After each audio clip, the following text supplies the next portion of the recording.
सच बताऊं तो है, मुझे तो ऐसा लगता है। देखिए, ये सब चीज़ें शुरू होने में सैकड़ों साल लगते हैं, खत्म होने में सैकड़ों साल लगते हैं। ये जाति व्यवस्था है, कोई कितनी भी ताकत लगा ले 500 1000 साल से कम में ख़त्म नहीं कर पाएगा, क्योंकि बहुत गहरे सोशल इंस्टीट्यूशंस को ख़त्म होने में भी लंबा समय लगता है, आसान नहीं होता है। तो विवाह और परिवार खत्म हो जाएंगे ये 2 दिन के बाद तो है नहीं, हज़ारों साल लगेंगे। पर इनके खत्म होने की प्रक्रिया हो सकता है शुरू हो चुकी हो।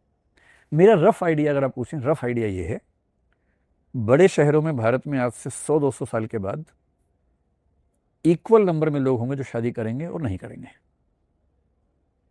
500 साल बाद शादी करने वाले शायद माइनॉरिटी माने जाएंगे, जो नहीं करते हैं वो मेजोरिटी हो जाएंगे। 1000 साल बाद शायद लोग कहेंगे कि अच्छा, जानते हो कानपुर में एक शादी हुई है, 300 साल बाद हुई है। शायद 1000 साल बाद ऐसी बातें हों, क्योंकि मैं तो समाजशास्त्र का विद्यार्थी हूँ ना। सोशियोलॉजी ये मानती है कि कोई भी सोशल सिस्टम ज़रूरतों से पैदा होता है, ज़रूरतें बदलने में ख़त्म हो जाता है। तो शादी कुछ ज़रूरतों से पैदा हुई थी।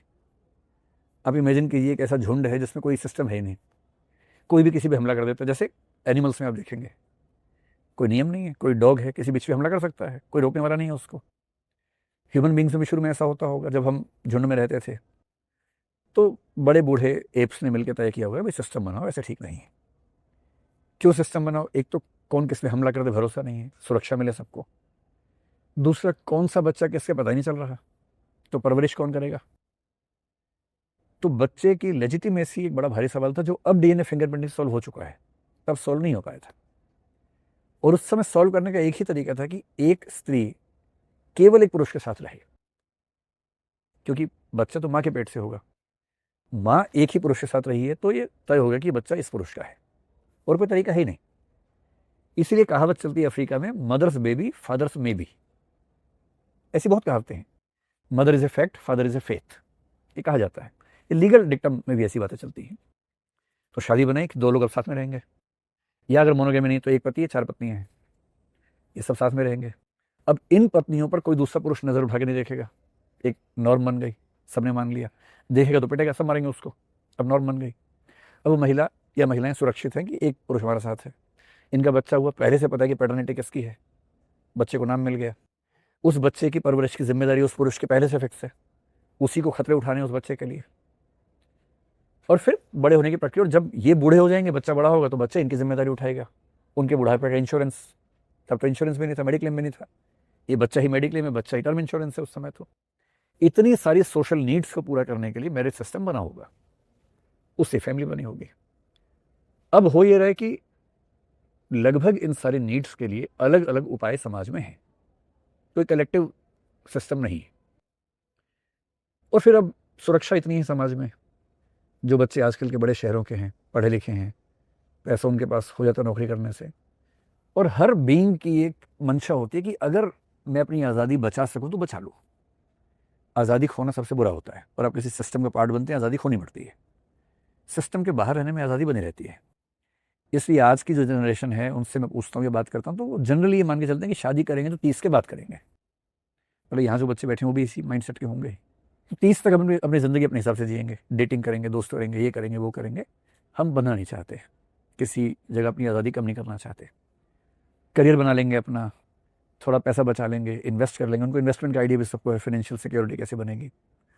और जब जीवन को ठीक से जीने के बाद स्थिर हो जाएंगे और हमें ये भरोसा हो गया कि अब हम मेंटली मैच्योर हो गए पति या पत्नी बनने के लिए और माँ या बाप बनने के लिए, तो हम शादी करेंगे।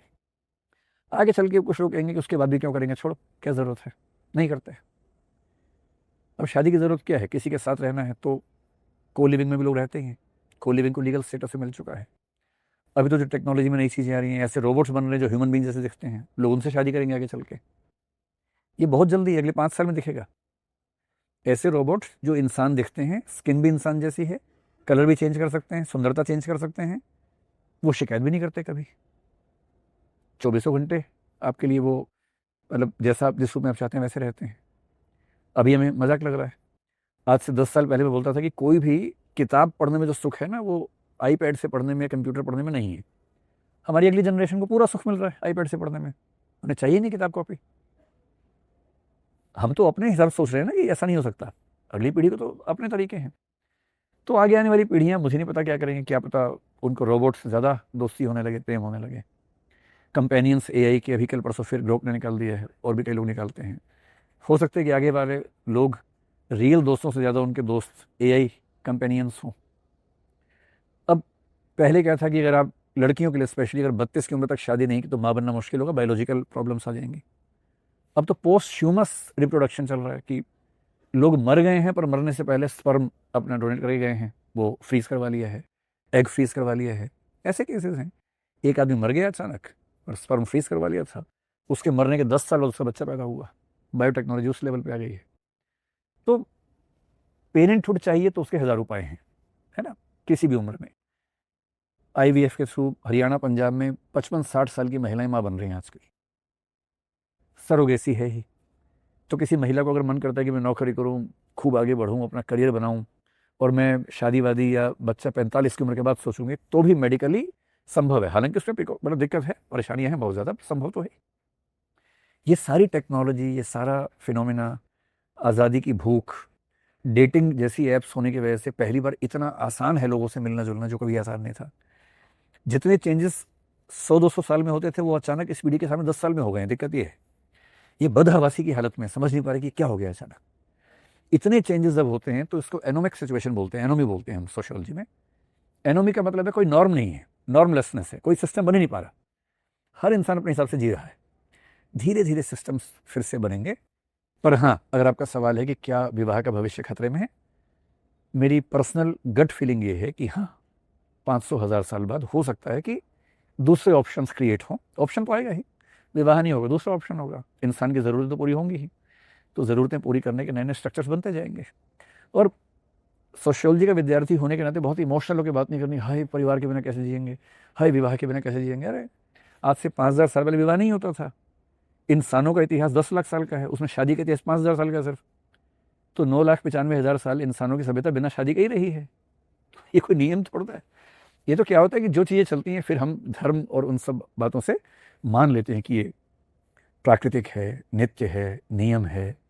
ये तो समाज को समझाने के तरीके होते हैं, पर समाज की अपनी एक गति है और वो इन बातों से रुकती नहीं है। चेंजेस आएंगे तो आएंगे। औद्योगिकरण, शहरीकरण से जो बदलाव यूरोप में आए हैं, अमेरिका में आए हैं, आप कितनी भी ताकत लगा लीजिए उनको रोक नहीं पाएंगे। वो यहाँ भी आएंगे, बेंगलोर में आ रहे हैं, नोएडा में आ रहे हैं, मुंबई में आ रहे हैं, आके रहेंगे। वो मेरे या आपके चाहने से रुकेंगे नहीं।